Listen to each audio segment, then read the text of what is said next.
morning, everyone. Britt Simon here. How are you? I hope your weekend started off well. Morning to confusion. That's amazing that you're like right there straight away. Good morning to you anyway. Interesting week, obviously, in DV lottery terms. The lawsuits are gathering pace.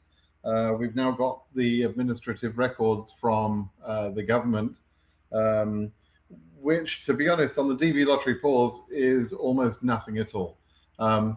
Just to be clear what we're talking about, when we ask for the administrative record in regard to a lawsuit, it's to understand how a decision is made and the documentation about how a decision is made. So the administration, any administration, not just this one, but any administration is not in charge of the government with full power to do whatever they want. There's a process in place. Congress have set laws in place, and each administration has to follow those laws, and they have to deliver on those laws. One of the laws that was set in place through our immigration law is DV lottery, and also other aspects of of immigration law that the government decided to pause on December 18th. I think officially they made it December 19th when they announced it. And so it is a reasonable question to ask. And, how did you come to that decision? How did you make that decision? Because Congress have told the government to run the DV lottery. I'm just putting this in simple terms. Congress have told the government to run the DV lottery, and as of December 18th, somebody decided that they should pause the DV lottery, right? What process did they follow to do that? What deliberative process? How did they come to that, that decision? And in answer to that, they're supposed to show the administrative record that shows, well, we had this email and this internal memo and this document. They should have shown a bunch of discussion essentially happening within the government where they had weighed the pros and cons of the program and the security danger that they perceived at that moment in time, which is bullshit, but the security danger and the will of Congress or the law that they're supposed to abide by. They have to have weighed all those things up, right? And so it's reasonable to expect that there is some sort of trail or evidence or administrative record that shows how they arrived at that decision. And if they didn't use any deliberation process, then that by itself is a reason to say, well, you can't just behave like that. There has to be some sort of deliberation over things that you do. Okay, and in terms of the administrative record, what they came back with was literally a bunch of nothing. It was a tweet from Kristi Noem and some documents relating to decisions and discussions that happened earlier in the year. But as of December 18th or so on, there's a tweet. There's literally it. There's just a tweet for the DV lottery pause. Now, for the 75 country pause, there are multiple lawsuits attacking that at the moment. And so we've seen the administrative record for that one, already several times. And that has slightly more substance to it. It's flawed substance. It's not very good. It's not very good deliberation. And it includes a tweet or a Truth Social from Trump that lists out, 30, 40 years ago, these are the countries that used to have problems with public charge. It's a very flawed administrative record. It's a very flawed decision-making process. There's no doubt. But at least in that 75 country pause, they have attempted to say, here's the explanation of why we took that step. Whereas in the DV lottery pause, there is none of that deliberation. There is none of that administrative record. And so the DV lottery pause, as I've said before, I believe is much, much weaker than the 75 country pause, in terms of, being able to justify it or being able to attack it, if you want to put it that way. So, I think the lawyers are going to have an easier time taking down the DV lottery pause. But even for the 75 country pause, the government's responses this week on various lawsuits is sort of, look, we can put people on 221G, and you can't tell us we can't do that. And that's a final decision, and we can make that a final decision if we want to. We've got no responsibility to adjudicate cases and so on. And that's sort of true. There's sort of a ring of truth about some of that. But when you're talking about a visa process that has a statutory deadline, which is DV lottery, the statutory deadline is 30th of September. It's not the same to put a DV lottery case on pause as it is to put a family-based case or an employment-based case or whatever. It isn't the same impact, right?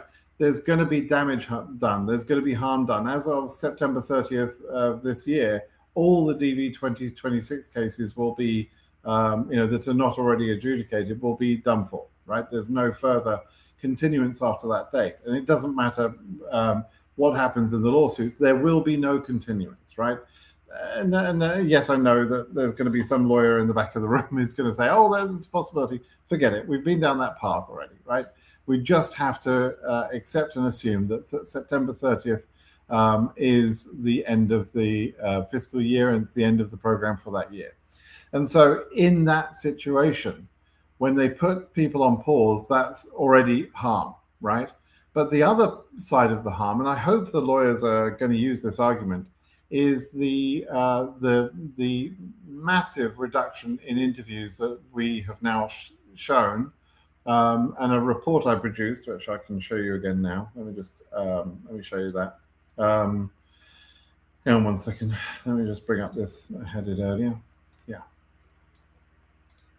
So the report I produced was this, which shows the number of interviews being carried out this year. Now, we did have a very good month in EU for scheduling of the month of April.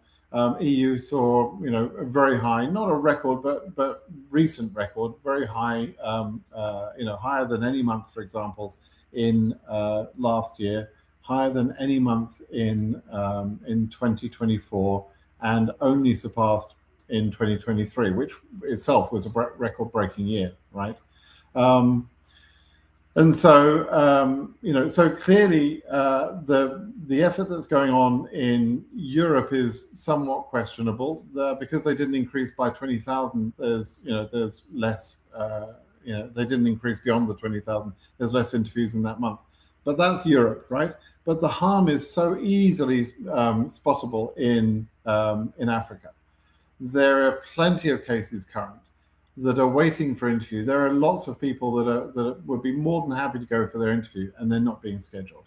And that's because the embassies are not making the capacity available. Why are the embassies not making the capacity available?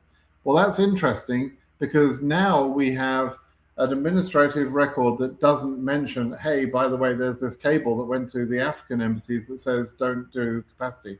So did all of these embassies just on their own decide to set their capacity very, very low? Or is there some part of the administrative record that's actually missing? Or is there some sort of conversation that we're unaware of, and so on? So it's kind of interesting. Again, I encourage the lawyers, if they're listening, to use this report. I've sent it to both teams, and it is extremely damning. It's once you understand what this is showing, is extremely damning. It's showing that interviews are continuing in Europe, but heavily impacted in Africa. Why is that? Why would that be, right? Heavily impacted in Africa, and that is fundamentally not okay. It's not something that U.S. immigration law or judges will tolerate. And so this is, I believe, powerful data that that should be looked at. And you can see from the report, I've got lots of visualizations here, different ways of looking at the same data. But you can see the dropping off of interviews in Africa. It's just very obvious compared to the previous years. This is the latest month. That's where we're at. This little dot down there. Let me just make that even bigger. That's where we're at this month, this past month. This is last year. This is the year before that. That's the year before that. I mean, it's very obvious that they are that they are not doing what they need to be doing, and that is a deliberate action somehow. And also, I believe it's probably a coordinated action. And if it's coordinated, how is it coordinated?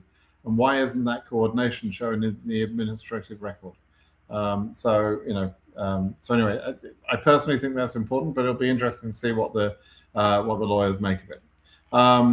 There's been no further scheduling of interviews this week, so we have the data from Zarthisius as of last night. So again, that's interesting. It's normal. It's normal that there wouldn't be interviews being arranged at this time because the visa bulletin is about to be published. And so when the visa bulletin is published, which should be next week, then that would then mean that we'll be looking at the next set of interviews, which would be for June. Okay, so and we only have June, July, August, and September left, right? We've only got 4 months of scheduling left. So we're getting down to the wire. Okay, let's take some of your questions. Let's see if I can keep up with the questions. Good morning, Marco. How are you doing? Good morning from Denmark. That's lovely. Thanks for all you do. That's very kind of you. Thank you. Let's see. When will SIL be resumed? DV26 paused. Any idea? No. So I don't have any idea. Somebody asked me a few minutes ago, actually, on one of the Telegram channels, what percentage chance did I think the pause would be removed by September 30th? I've always been very, very, very confident about that. I do not believe the DV lottery pause was supposed to be in place until the end of the year. I just don't. Now, the 75 country pause might be a little bit different, but we have seen a little bit of evidence that they're trying to take that down. And of course now we've got the lawsuit, so that's attacking that. And so now it's very difficult to determine whether their actions are because of the lawsuits or not because of the lawsuits. So when they do things and they make announcements or they take down the pauses, we won't really know. But if you really want to know what I absolutely believe, and I still believe it, and nothing I have seen has led me to believe otherwise, I do believe the DV lottery pause will be down before September 30th. However, the damage being done is what I'm concerned about. And this is what I think people are probably misunderstanding. Too many of you are looking at the big picture of the pause and not looking enough at the damage that's being done in terms of not scheduling cases. Because the later that pause is removed, the worse off we'll be in terms of remaining time for scheduling. And if you can't schedule cases, or if you haven't scheduled cases, you're not issuing visas, right? So we always need to be looking. I've had this argument over the last couple of years. We always need to be looking through the windscreen of the car as we're driving, and occasionally glancing to the rearview mirror. And in the past, people have been looking too often at issuances, which we can't look at anymore, without sort of understanding the importance of scheduling. And the scheduling is really important to look at. And so we need to make sure we understand why they're scheduling so few cases, and every month that goes by, that is time lost, and that time's not coming back, right? So we need to be aware of that. Okay. Good day, Prince. I'm from Sierra Leone. Am I really a prince? Actually, I may be a Scottish prince. There was a rumor in my family. There's two rumors in my family. One is that that my earlier descendants. I'm from Scotland. I was born in Scotland. My earlier descendants were part of some sort of very important family, possibly royal blood. Scottish royal blood. It's bit of nonsense, bit of folklore within the family. The other is that I'm related to a pirate. Which makes much more sense, actually. I could well be, but there was a sort of a Scottish pirate, and I'll explain one day, but there was a Scottish pirate who became very famous the world over. Actually, I wonder if anyone can, maybe I'll throw out some merch on that. If somebody can come up with the name of the pirate that I might be related to, I'd be very impressed. And if I've got some merch, I've only got a few t-shirts like this, but I'd be more than happy to send out a merge to the first person that can say, contact me and tell me which pirate I might be related to. Some of you could work. There is a connection, so some of you could work it out if you really are Brit watchers. Anyway, good morning, Brit. I've been waiting for this live session. Oh, that's nice of you. Okay, is there some countries under ban yet? Yes, 39 countries are under the ban. Remember, the ban and the pauses are different things, right? And people really must understand this, because your outcome is going to be very different. If you go for an interview and you're from one of the banned countries, 39 banned countries, not paused, I'm talking about the ban, then you are going to get a 212F refusal based on the president's authority to stop entries into the country. Now, strictly speaking, the DOS should not be refusing to issue visas based on that ban. What they should actually do is issue the visas and stop entry. That's what the power of the INA 212F gives them, is that ability. However, that's complex for them to implement. It's difficult for them to stop people coming into the country if they've got a valid visa in their passport. And so they, for their own reasons, for their own convenience, they say, okay, we're not going to issue the visas. They have fought and lost that argument before, and that's one of the things that the lawyers will attack. But you're still in a bad position, because you would have to use that visa before it expires, and I don't think the travel ban is going to be taken away, and so at least not anytime soon. So if you're from a travel ban country, you really need to be aware of what you're doing. You're probably going to get a final refusal, and that's frankly not going to be very helpful to you at all. You'll just have wasted your time and money.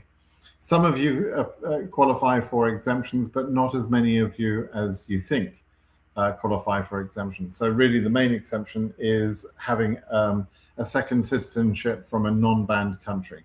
There are other sort of ways of getting around that ban, but very, very rare. So don't even think about it, really.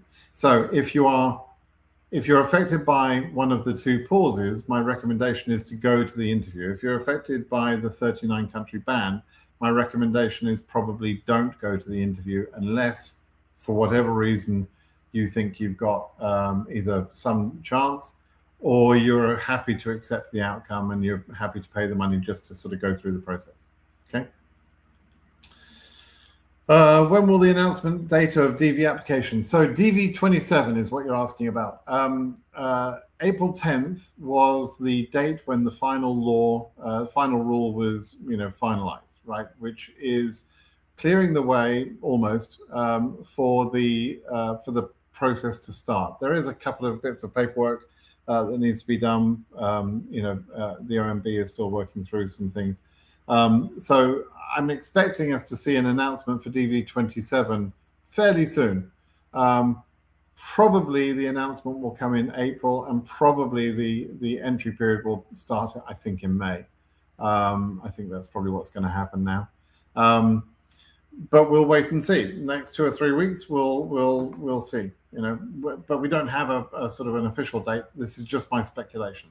And my speculation is just like anybody's speculation. It's subject to failure, right? Speculation is by its nature not necessarily the truth. So please don't run away. I know there is at least, well, there's multiple channels, but there's at least one channel who takes what I say and just repeats it as if it's his information.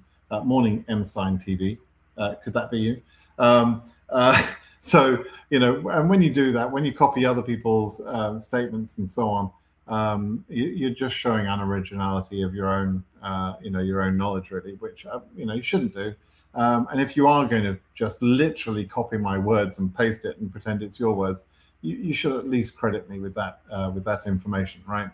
But that's just, just an aside, just in case that applies to anybody, right? but yeah, be careful of sort of very confident sounding speculation from anybody, including from me. None of us can be certain what will happen. It's one of the reasons I try and stop myself from predicting visa bulletins, is because you can be wrong, even if everything is working well, and even if everything is working according to the math. Predictions are, subject to failure because they are just predictions. There's a guy, Morning Boss Man, who's quite he's given himself quite a good reputation in the Telegram channels for prediction. He talks about data-driven predictions. The problem with data-driven predictions is nobody gives a crap about the data in the government. And so predictions are still subject to going wrong, right? So the math is the math. We can all do the math. But the realities are not necessarily going to be the same as the math. We don't really know what their intent is. So, I always chuckle, but I suspect that Boss Man knows all that. I think he's more than smart enough to understand his tongue-in-cheek comments, such as data-driven analysis. Anyway, can I turn on the caption? Oh, which caption? Which caption do you want? What caption? I don't know what you mean. Deliberative process took from X and Truth Social. Yeah, absolutely. That's exactly all it was. Can we consider the fact that the government hasn't mentioned the VB in the AR as an indication that they aren't going to artificially keep the cutoff low? Marco, I think you made a comment in the Telegram channel to this effect. It's an interesting conversation. I don't think there is. The government aren't all working in one big room. They're not shouting across the room saying, "Hey, visa office, set the VB low because we don't want to have to create. We've just got a lawsuit in. Frank over the way there has got a lawsuit from this Curtis guy and this Jesse guy, and so we don't want to we don't want to make more plaintiffs. So please keep the numbers low, right? I don't think they're all in one big room like that, right? And so this concept that some people have that they are over that side of the room, they're suppressing the visa bulletin in order to because a lawsuit comes in over that side of the room. None of that exists. That's only in our mind. That's only us thinking it works like that way. That way. There is a possibility that there's conversations going on, and that should be part of the administrative record. Yes, and it wasn't, and so that indicates that nothing officially was sort of passed, between those people. But I wouldn't get too hung up on the visa bulletin being connected to the lawsuits and one way or the other. I wouldn't make that connection if I were you. This is just not. It doesn't run the way. It doesn't run as well as you think it might. I mean, it's a bit more. It's a bit more disconnected. Different people in different government positions are doing different things, not necessarily talking to each other, because they would have to talk to each other constantly. They would have to be in one big room in order to make all these things work that we sometimes think are happening. So whatever happens with the cutoff, it may be the subject of some sort of finger on the button thing, but it's not necessarily because of the lawsuits or the actions they've taken in terms of the pauses. I'm not surprised there's no AR on that. There's no administrative record on that. Anyway, Albert, good afternoon. I'm from Liberia. My name is Albert Vambo. Hello, Albert. Wanting to know as to whether the DV card pause has been lifted. No, it's not been lifted. We don't have news of that yet. I'm hopeful it will come soon, either through the lawsuits or because the government take it down. They took down some sort of trivial aspect of the asylum pause that they had in place, and so there are things starting to happen. There's some evidence. There's also some evidence that they have done something for enhancing security. It sounds like a bunch of bullshit to me, but But they did put out this memo that talks about the enhancements that they've made in security terms, and they mentioned DV lottery in that, the DV lottery pause. So there is a little bit of evidence that they took down they took down DV lottery because they wanted to enhance security. Now they've announced that they've enhanced the security. They just need to go to that next step and say, okay, so now we're removing the DV lottery pause. And they can either do it themselves, or frankly, I'm very, very, very confident that the lawsuits will be able to take down the DV lottery pause. 75 country pause, I think they will take it down too, through the lawsuits, if not through the government's own action. I think that's a pretty safe bet. But I'm not quite as confident in the 75 country pause being taken down as the DV lottery pause. I think the DV lottery pause is easier. Okay. Hello, Simon. I have a refuge card or asylum UNHCR. Is it possible to give visas as DV winner? So, in order to, are you already a DV winner? If you have a travel document, they can give you a visa if you are if you've got some sort of travel document, a refugee card or whatever. If it allows travel. I don't know much about refugee cards and that sort of thing. I suspect it doesn't allow travel. But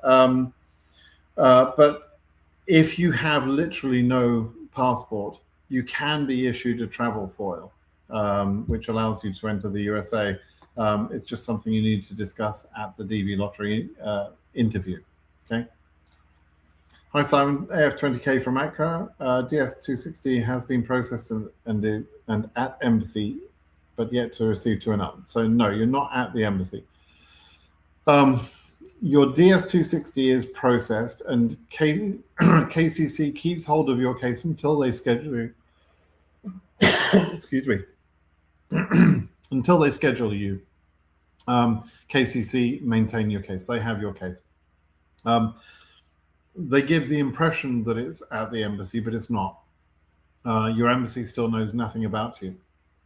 And your embassy is simply having to determine how much capacity they have on a month-to-month basis, which up to now seems like they're setting the number at 0 at Accra, which is 0, not okay. So, that's a problem. It's a problem, right? But anyway, can I withdraw my application so it won't affect my wife's future visa application? I have a B1, B2 already. No, you can't. You can't withdraw a DS261 submitted. You can't just make like it's not there. Now, this is why every year I tell people to, and every year I get arguments about this. Every year, every year I tell people to be careful about submitting the DS260, and I tell people with high case numbers, you want to just hang on a little bit, right, until we see what's going on, because your case number wouldn't have been in that category. AF20K should not be considered a high case number, so it's very unfortunate for you that you're in this position. But filing a DS260 is an application for a green card for an immigrant status, and so that can create an extra burden or an extra factor that will be used when you apply for non-immigrant visas in the future if you don't get your green card through the DV lottery. And you cannot withdraw it once you've submitted it. It's literally impossible to do that. So the damage is done, by the DS260. Now, having said that, it doesn't mean that you can't be approved for a non-immigrant visa in the future. It just means that you've made a little bit more evidence, for the consular officer to consider, that shows that you do have a desire to live in America. It's called immigrant intent, and it's another factor that they will use, right? However, most non-immigrant visas are, the highest rate of refusal is 214B, which is that you fail to show that you have ties to your home country. And those ties can be a job, it can be a home, it could be family, it could be a chess club. I mean, it could be all sorts of things. But in the visa interview, when you're going for a visa interview, you have to provide some sort of evidence that reassures the consular officer that you will return home at the end of your stay. And a DS-260 is one factor against you, but it can't be on its own be the only factor against you. You have to focus on making sure that all the other factors are well in place, that you've proven that you've got a job, that you've proven that you've kept a home, that you have your elderly mother and your grandmother that need you, and all these things. It sounds silly, but these are the things that actually show, this person isn't planning to be trying to stay in America. They're gonna try and look after the elderly grandmother and their mother or whatever else, right? Those things. That's what family connections means. Okay. Okay. If pause is lifted sometime in the future, would consular officers give priority to DV-26 cases and expedite the process in some way? Very likely. We've seen that before, right? Now, we've seen that where a judge has instructed the government to prioritize DV cases. Actually, the way the order was written in Gomez said to prioritize named plaintiffs, which was the original sort of Gomez plaintiffs, but also the attached cases. But actually, the government then prioritized all DV cases at that point, and they went absolutely nuts in scheduling a ton of interviews. They scheduled 7,000 interviews in a very, very short period of time, and held those interviews. And that all happened between September the 4th, 2020, and September 30th. They did a ton of work very, very quickly. So we know they can do it. They did the same thing in the UK lawsuit. I sued the government on behalf of UK selectees, and for DV 2025, they announced there was something like 43 winners, I think it was, and those cases had their DS-260s processed in about 24 to 36 hours. Hours. I didn't make a mistake. I'm talking about hours. People were submitting DS-260s, on a weekend, and by Tuesday they had consular officers phoning them saying, "Hey, can you come in for an interview?" Right? I'm not kidding. That really happened. And so yes, we can see as the result of I would say good faith, whether it comes from a lawsuit or not, we can see incredible efforts being made by individual consular officers and embassies and so on. And so, yes, we probably will see some sort of prioritization to try and repair some of the damage that has been caused. But the sooner that happens, the better. And it doesn't necessarily need, an order. Remember, in the UK lawsuit, we still don't have an order. We never will have an order. But the UK lawsuit caused that activity I just talked about. And the prioritization was unbelievable. I mean, it was incredible how quickly they worked on those cases. And so, we don't necessarily need a win in one of the lawsuits in order to get that prioritization, right? And actually, the judge will steer clear of telling individual embassies how to do their job. They won't do that. They will tell the government what to do, and they'll tell the government to use best faith efforts and that sort of thing. But the government then does have an ability to get on with work. It can do it if instructed to do so. Okay. Hi, Simon. Regarding KCC communication, do they still send auto reply if you send them email? Yes, they do, as far as I'm aware. I don't think they've stopped that. They usually get something out to you, within a few minutes, and that's the obvious clue that it was an automated email. The fact that you send an email and 10 minutes later you get a reply, that's obviously automated, right? So yes, I believe that still is sent. Sometimes people miss it because it's held up by spam folders and that sort of thing. But but yeah, it still comes out. Hello, Si. I know you don't like this very much, but after the latest developments, can you make a prediction when the pause decision will be lifted? Yeah, I don't know. It's not that I don't like it. It's just I don't know. I mean, and I've explained before, it's one thing some numpty sitting there making a prediction like this TV guy I mentioned earlier. Who gives a shit what some dope on the internet says? Nobody cares, right?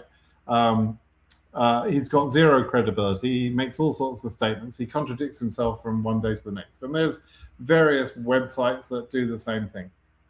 And so nobody gives a damn. I don't think anybody really cares what this person says. I'm always very surprised, actually, when some of you take some complete fool's word as being realistic and the real truth. I'm very surprised. Some of you are incredibly gullible. So there's a complete fool who literally has no words of his own, who literally just takes my words from a Telegram chat and pastes it into his Facebook page like it's his words. Literally pastes it and translates it into French. I'm sorry, yeah, he probably used Google to translate it, but yeah, literally pastes it and pretends like it's his assessment of a situation. That literally happened this week, but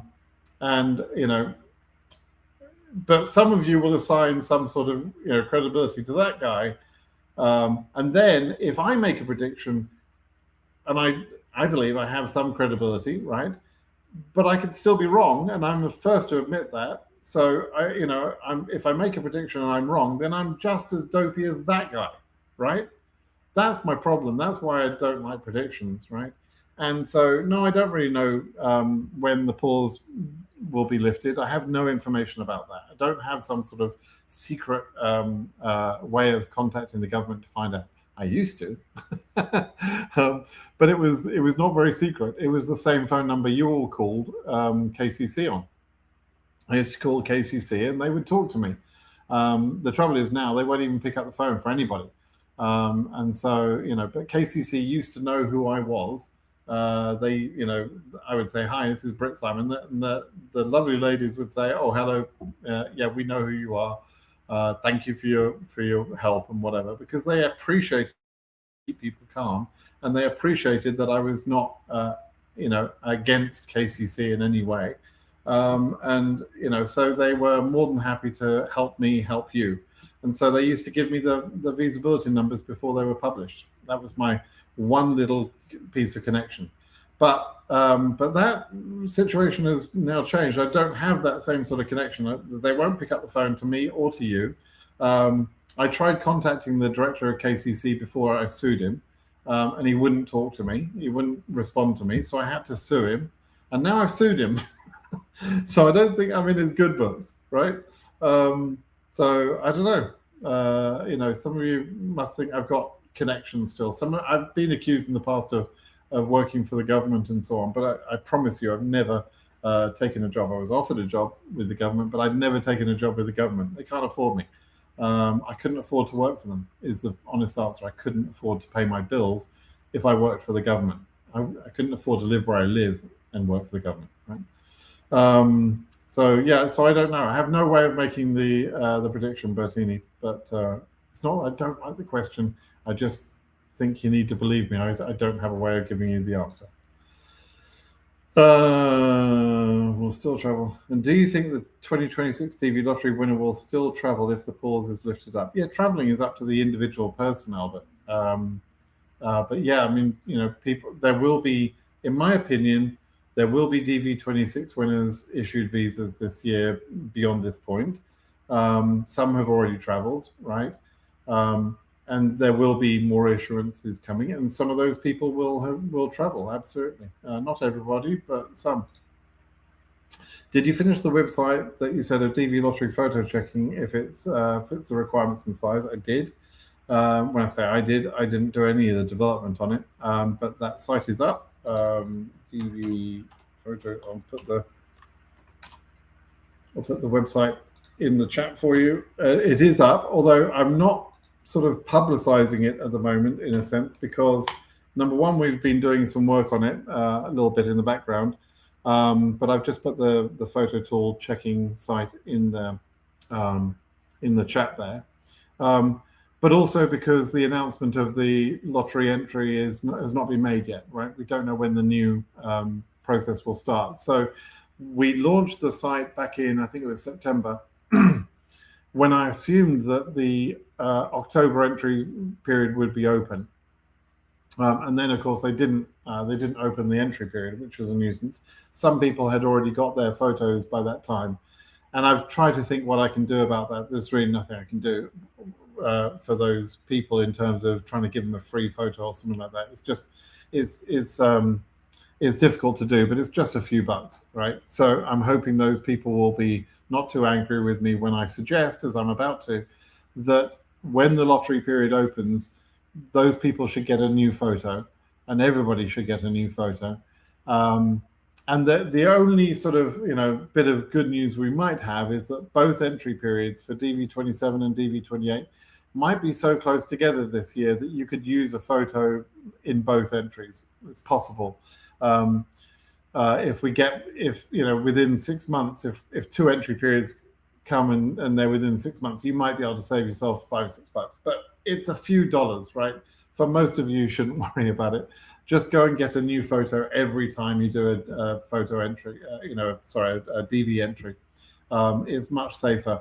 And there's also been some of the security stuff that we've seen has talked about photo recognition and reuse of photos and that sort of thing.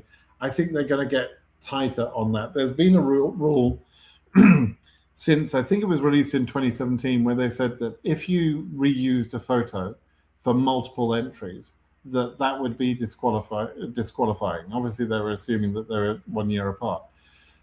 To my knowledge, they never disqualified anybody for that exact problem. They've always said that the photo should be new, but some people sort of ignored that advice and reused the photo.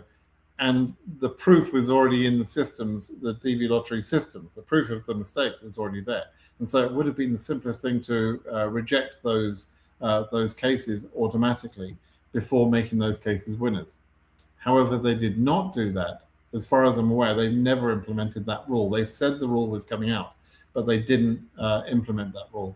And so kind of an interesting thing that they did, but nevertheless, I don't think it's a wise idea to not get a new photo every time you do a new entry for each year. Even this year, I probably wouldn't recommend it. We'll have to look at the dates.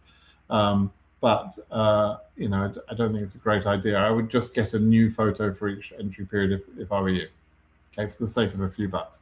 But anyway, yeah, go ahead and use the photo site by all means. No, but not quite yet. Let's wait until we've got the announcement. I'm suggesting you just hang on, and once we have the announcement of the entry period, believe me, I'll be talking about the DV photo tool site. Believe me, I will. You'll get sick of it. Hi, Simon. My passport has reached the US Embassy. I sent through VFS Global with the instruction of US Embassy at my interview, so now I'll have to wait until the pause lifted. Oh, yeah, okay, good. So now you just have to wait and see. Marco, how does the outlook for reaching 52,000 visa quota look now? Impossible. I mean, absolutely impossible. I'm thinking about the possibility of making the regions current if there's already 200% impossible to hit the quota. Yeah, I mean, they could do. It's a possibility that they make the regions current because we are already in that situation where the government might say, you know what, there isn't enough time to issue all these visas. We're going to have visas left over. So let's give all of the embassies the ability and the power to make their own decisions about how much capacity they want to make available, and therefore how far in the number range they can continue, right? Yes, that is a possibility. I'm not going to tell you it's not a possibility. And they have behaved that way in the past. When did they go from 30 to 50,000? I can't remember the year. Was it 24 or 23? I can't remember. I think it was 24. But when they do that, just because you're current doesn't mean you're going to get interviewed, right? And so your chance of interview is then basically all about your embassy, your particular embassy, and whether your embassy is prepared to sort of take extra cases because those cases are current. So yeah, it is a possibility, Marco. I'm sure you understand exactly what I'm saying. But there is no possible way of hitting 52,000 now. It's not going to happen, right? Even if we saw record-breaking interviews in each of the each of the regions, even if it happened now, record-breaking numbers, they couldn't get there because of the bans, right? So the bans affect a lot of people. They affect about half the cases in Asia. So Asia can't meet its 8,500 quota. No way. It affects about 30%, I think it is, of Africa. So Africa can't reach its quota and would need a massive number of interviews anyway. EU probably, I mean, if they went really bananas, let's say they started doing 2,000 interviews per month, that's probably what they'd have to do. Then we would get to about 12,000 interviews roughly for the year. And that would be technically enough to, once we've allowed for refusals and everything else, that would be enough. But that's not gonna happen, right? And by the way, that assumes that they do use unused quota from other regions. But right now, I think the capacity just says, look, we're probably not even going to hit the normal EU quota, let alone using other quota from other regions. Right?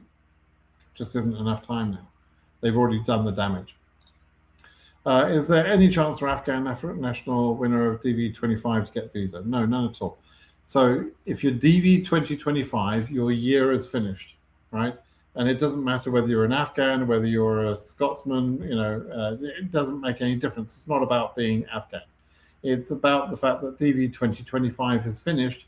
And once a year is finished, there is no way to go back to that year. So if you were, in DV 2020, 21, 22, 23, and so on, they're all over, right? So there's no chance to get a visa. Okay.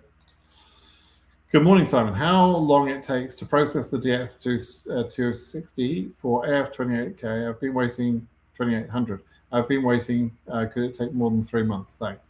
Yes. It is possible that individual DS260s can take more than 3 months. I've said many times, I'm really in my tracker tool. I'm trying to, one of the bits of information that I want to collect more on DV27 than 26 is the timelines that it takes in various regions to process the cases, and that sort of thing, to see whether there is a difference in speed between processing cases, let's say, in OCE region versus Africa region or EU region, right? Now, in reality, it takes very little time to process certain DS260s. As I mentioned before, all of the UK cases, I had conversations with about a dozen people out of the 43 cases that were made into winners. I think I actually had direct conversation with about 12 of them, I think. And all of them, including one family who lived outside of the UK, in a Middle Eastern country, all of them had their DS260s processed extremely fast, within no more than a couple of days, right? And so, in theory, DS260 processing doesn't take long if they want to do it. But in practice, there is a period of time when you're in a backlog or a queue. Then there's the processing time. And depending on your travel history and depending on your name and depending on your profession and your education, your case may take a different amount of time than somebody else who submitted on exactly the same day as you. There's variation between the cases. So there isn't a sort of a standard time. And I think once we've got the tracker for a whole year, like for DV27, we'll be able to see that a little bit more clearly. So it's one of the things that I think is going to be good about that tool. Incidentally, about the tracker, if you haven't added your information yet, please do that. Let me just show you case tracker. So we've got, I'm still sharing. Oh dear. Still sharing my screen. Okay. Oh no, we've got to do this. So if you look at the dashboard, we've now got 240 responses for DV26, well, mostly DV26. There's a couple of DV25 people, but there's a couple there for DV25, but mostly it's DV26.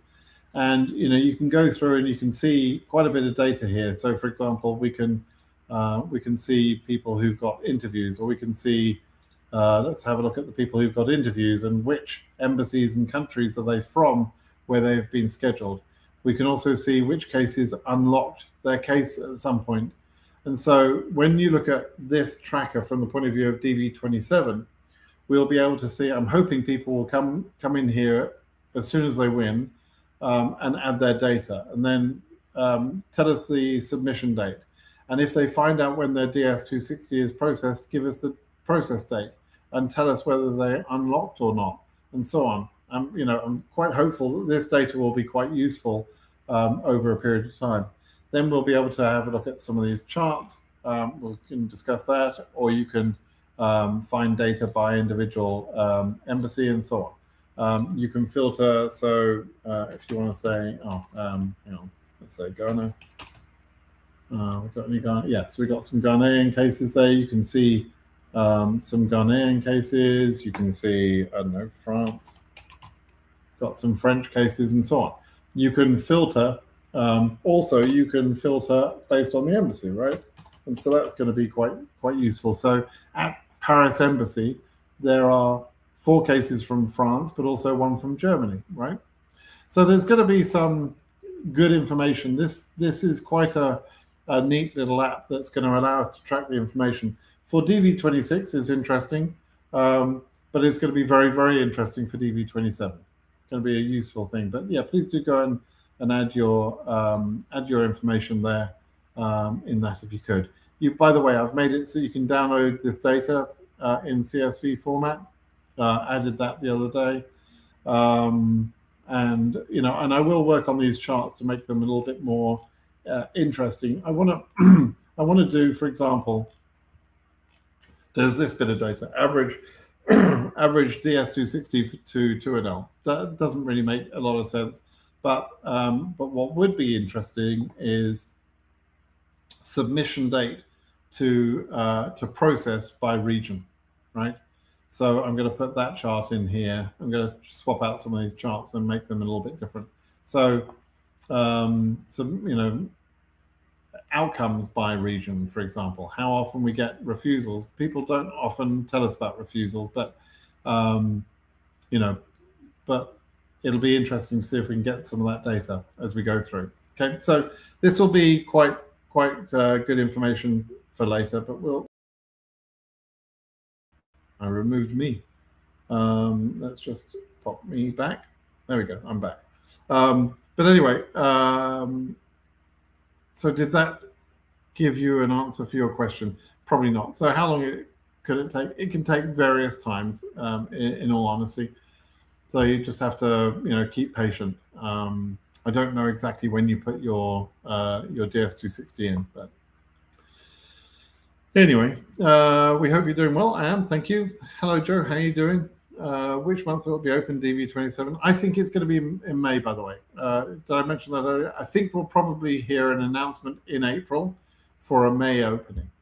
That's probably what will happen. That's a prediction, which I'll probably get wrong, by the way. So please do understand that's probably going to be the wrong prediction. In fact, now I've said it, the government probably won't do it because they don't want to give me any help. Hello, Mr. British Simon. That's exactly right. I am. Brit Simon is exactly that. I'm a British guy called Simon. I'm doing good. The sun is back serving the country. Thanks for your help and continuing helping most people. Say hi to the people of Kenya and Nairobi. Shout out to Kenya and Nairobi. You probably noticed already, but your DV photo tool has a mistake because it repeats instant fest processing. I hadn't seen that. That's an interesting one, Joe. At landing page and twice under the different icons, shield icon and spark icon. Oh, really? Under the different icons? Oh, that's a pain in the ass. So instant fast processing. I don't know whether I'll get to fix that. We'll see. I don't do the website, so we'll have to. But I'll take it under advisement, Joe. The government news have made Uncle grumpy. Great stream ahead, I reckon. Confusion. I think you only come for the rants, don't you? Good morning, Uncle B. Hope all is well with you and the family. Yes, it is. We are done with chemo, So that's the big thing. Is the big thing.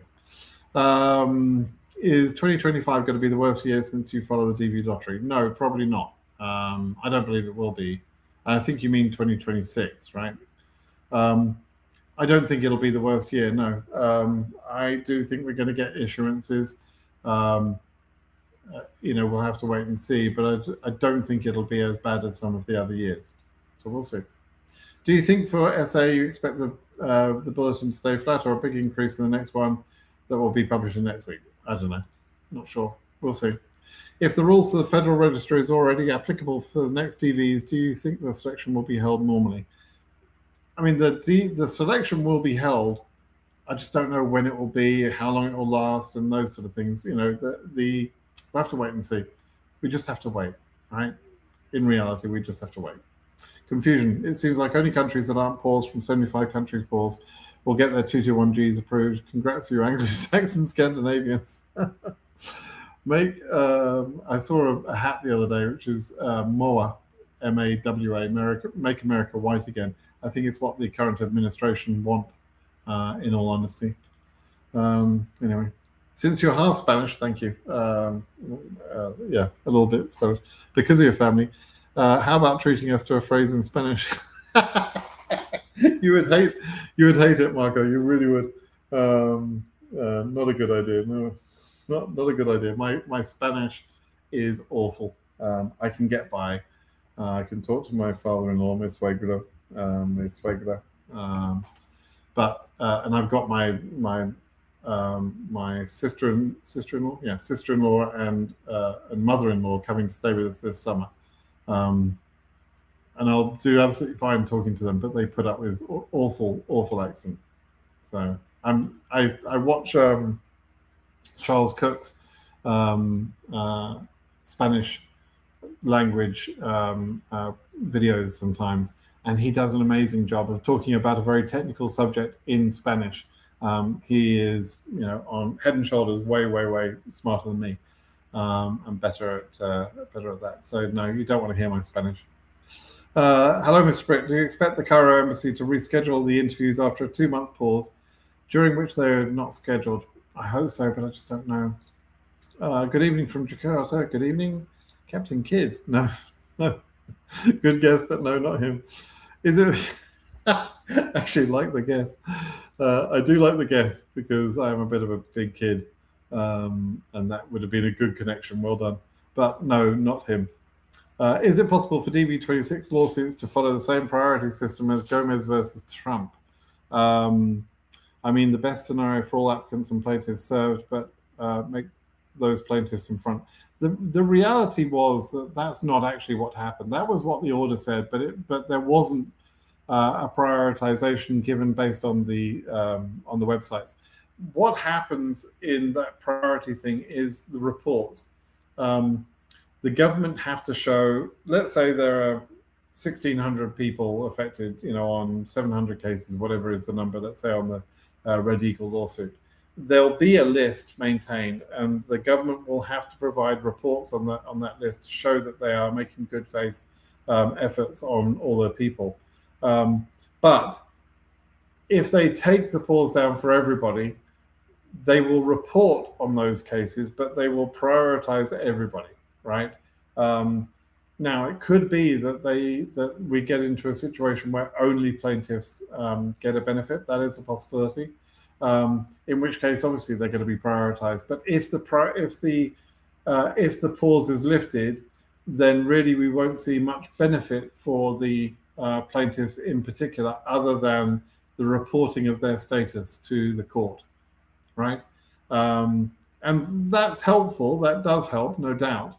But it isn't necessarily the prioritization that you might expect, right?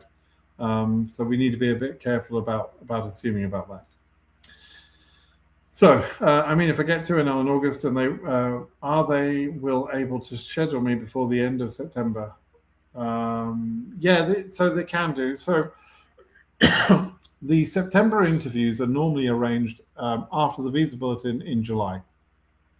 And so it's normally, in a normal year, it would be sort of, from let's say mid-July to the end of July, that is when the majority of the scheduling for September interviews will take place. However, in previous years, we've seen scheduling continue into August quite happily, sort of thing, and even as far as into September, in years where they're trying to sort of make up for some of the damage that they did earlier in the year. So it is possible that you could get your DS260 processed later. It's just not a guarantee. And what's the biggest deal is which embassy you're at, right? That is what will make the difference. It's then up to the embassy to say whether they're going to take extra cases or not. So that's going to be the big thing. Okay. Hi Simon. The South African embassy is busy processing the so-called refugees, those poor souls, instead of DV cases. I heard, I don't know if this is true, I didn't really look into it, that those refugees that came from South Africa, who were the only refugees admitted for quite some period of time because they were in such a terrible state, such a desperate plight.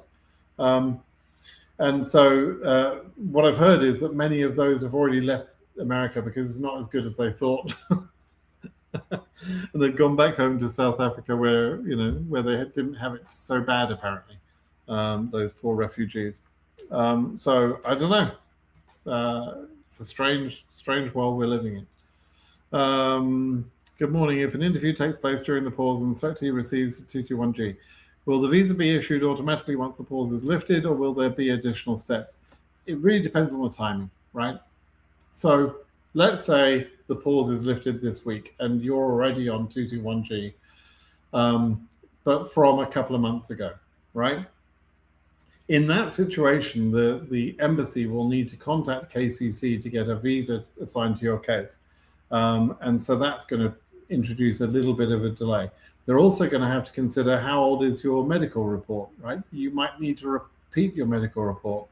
And so, it's really going to depend. Now, that's going to be different if you've been for an interview this month and then the pause is lifted this month, then you're going to be, very quickly issued because they already have been assigned a visa from KCC for that case, for your case. So the visa's sitting there and it hasn't been returned to KCC yet. And of course, your medical's up to date and everything else because you just got interviewed this month. So it really depends. Some people have different situations. You also have some embassies will have built up a large list of cases at 221G, and so there may be some printing delays, some processing delays, etc. So it's going to be a bit of a mixed bag, a mixed experience amongst people. Some people will be issued very quickly. Other people, experience some delays which they won't understand, and they'll be running around like headless chickens because they're delayed and they heard about their uncle, a friend of their uncle's that got their visa straight away, and so what's wrong with mine? And so they'll be running around, oh my God, the sky is falling, I'm a headless chicken. So that one's going to be, somebody's going to like that thing. Somebody's going to create a GIF of that, no doubt. But anyway, so yeah, it'll be a different experience for different people. Obviously, there's just no way around that. It's just, it depends how many people at that embassy have been put on 221G and how long it takes to go through those cases. Okay. Good morning. Just got into the stream. Where have you been? Are there any updates re Montenegro Turkey DV visa that was issued earlier this week? No, I haven't seen any updates on that. I'm 90, well, I think I said 89% sure. The thing that TV guy swiped, by the way, from my words, exactly my words, was I gave 3 options about what will happen on that. The first option, which I gave roughly a 10% chance, is that that was indicative that the pause had been lifted and we would hear about it that day. And we didn't hear about it that day, and not even the day after or a couple of days later. And so that chance, that 10% chance, died. Right, that option is gone. The pause has not been lifted. It was not indicative of North Macedonia having special information. It wasn't that. Right. The next chance, which I said, was This is probably a mistake by the CO, because the COs don't all understand that the 75 country pause and the DV lottery pause both affect the cases. So the CO in that case said, you're not affected by the 75 country pause because you're from Turkey, but so we're going to approve you. But he didn't realize that there's a DV lottery pause, and that would have been caught. I expected that to be caught by the embassy before they issued the visa. So I put an 89% chance, assumption around that, that it will be caught. And then I said there's probably a 1% chance, and frankly, I was rounding up. It's probably less chance than that. That the embassy would screw up and would issue the visa by mistake. And so I think that's a very, very small possibility, probably less than 1%. But just for round numbers, I put it at 1%.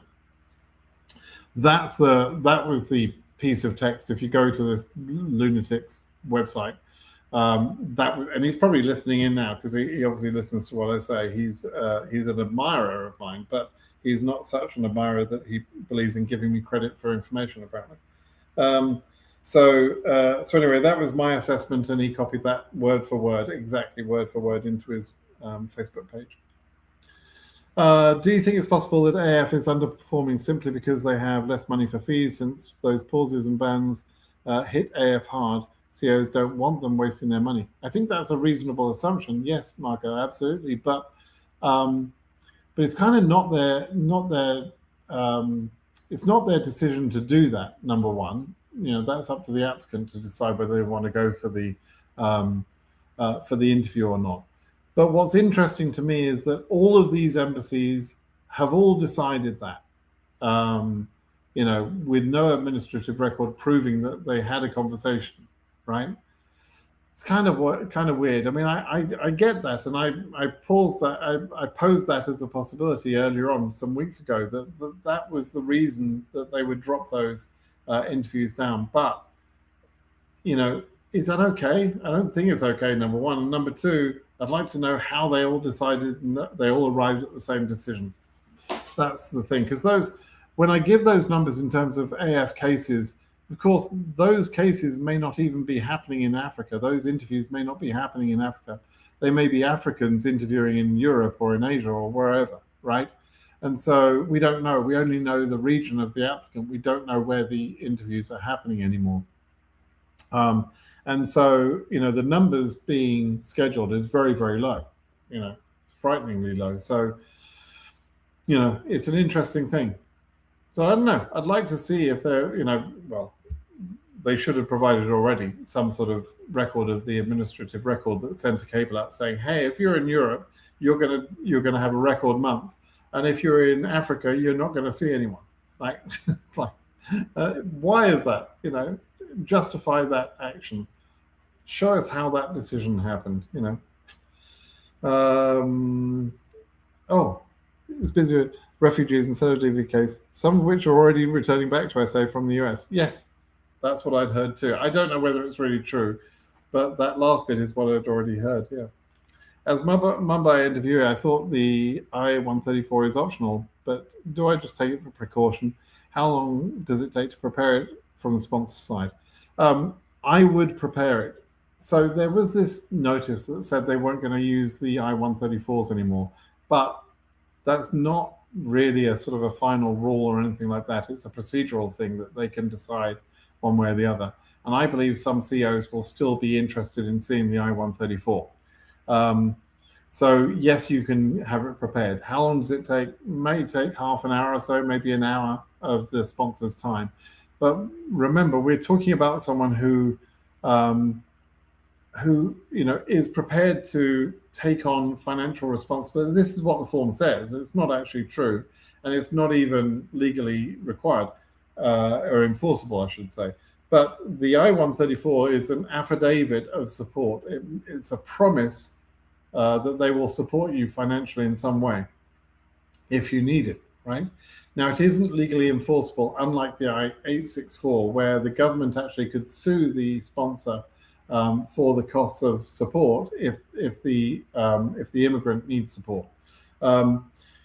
It's not like that, right? It's not legally enforceable. I think most of you should know that already. You've probably heard me talking about this before. It is different. It's just a promise, and the sponsor can't be held to that promise. But still, in terms of time, it's going to take them an hour. But somebody who's prepared to actually put their hand in their wallet to support you shouldn't mind spending an hour of their time to help you. Right? It's not such a big deal. If somebody copies your words, why don't you report them according to copyright regulations? Because it's a nonsense. Again, this isn't. So I would go back to the one big room where the government all operates, and say, "Hey, somebody's messed with my words. They've copied my words." It's not. It's not like that. I mean, and copyright. I didn't copyright my words. I don't copyright my words. This is a matter of what's right and proper and behaving properly, and rather than, oh, you've stolen my copyright words. No, I didn't copyright it. That's that's not how it works. Which Telegram channel is this? Let me give you I formed a Telegram channel, which I don't have. Somebody can put the link of that in there. I haven't got Telegram up. I don't want to bring it up. It's kind of a pain in the ass because I get loads of chats. But it's a DV26 Global. If somebody could put that in the chat, I'd be grateful. So, you're welcome to go there. I've created a chat for DV26, 28, 27, and so on. And it's a good place to go talk to each other. And I participate as much as I can in that channel. But most of the questions I answer, or the questions I really care about answering, are the ones posted to me at Britt Simon Says. Okay, so always go there. Britt, after I got my 2NL, I immediately made appointments for biometrics and medical. I think you mean medical. And later got an email saying I should register in their portal and do the necessary process. The first process was okay. Yeah, it's all fine. That's what you're supposed to do. I have a feeling they're going to stall DV27. They already have stalled DV27, so it's not much of a feeling. Lawsuits mean close to nothing in this Trump administration. They simply don't care. They're like that kid who has the ball in his rules. So it's sort of true and sort of not true. They talk about not caring. They whine a lot. This current administration talk about judicial overreach a lot.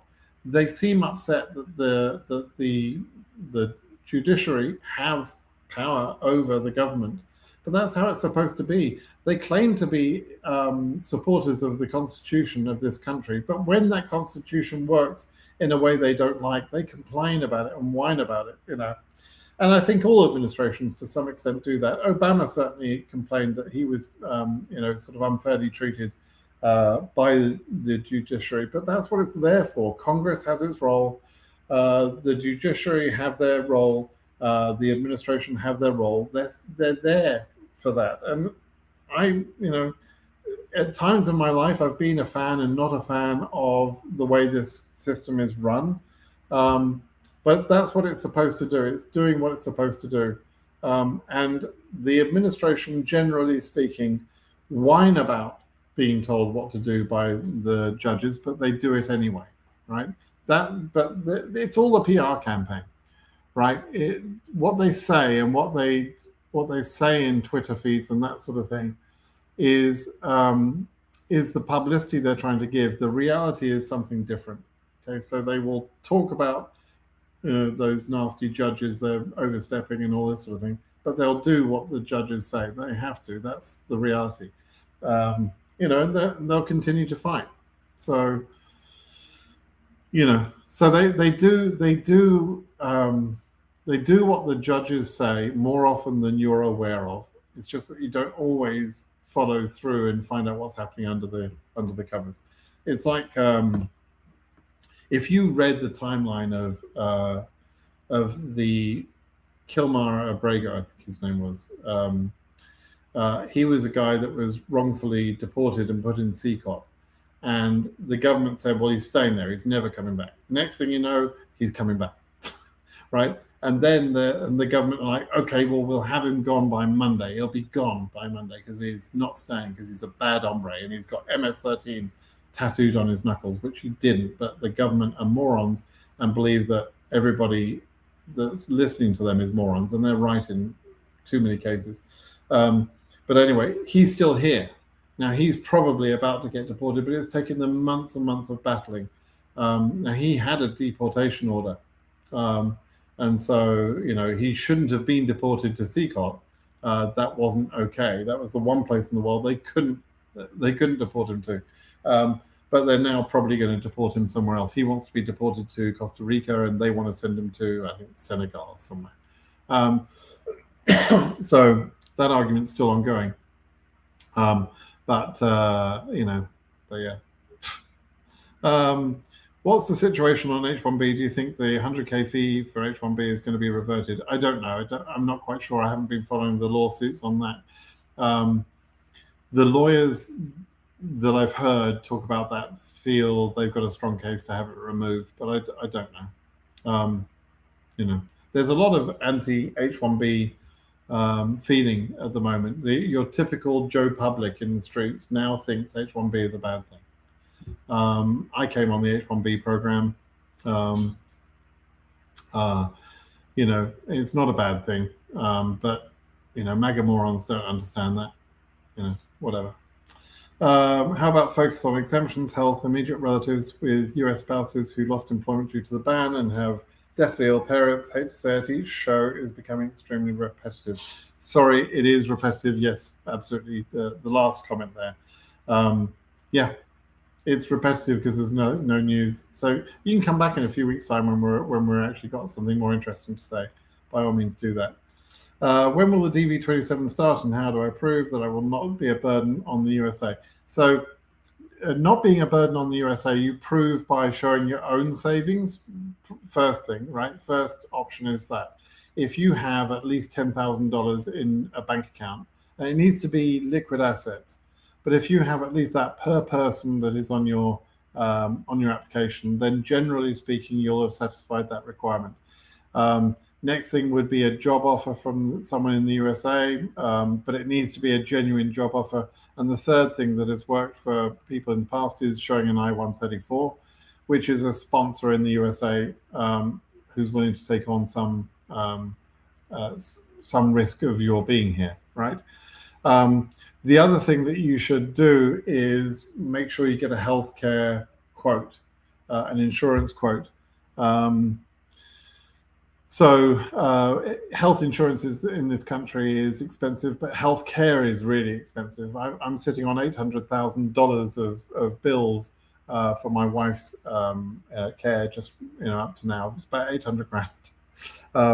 Now I don't have to pay any of that. I think my total exposure is about $1,600, but my insurance company has now spent well over $250,000 on healthcare. So that's a 6-month period of time, 7 months or so since September.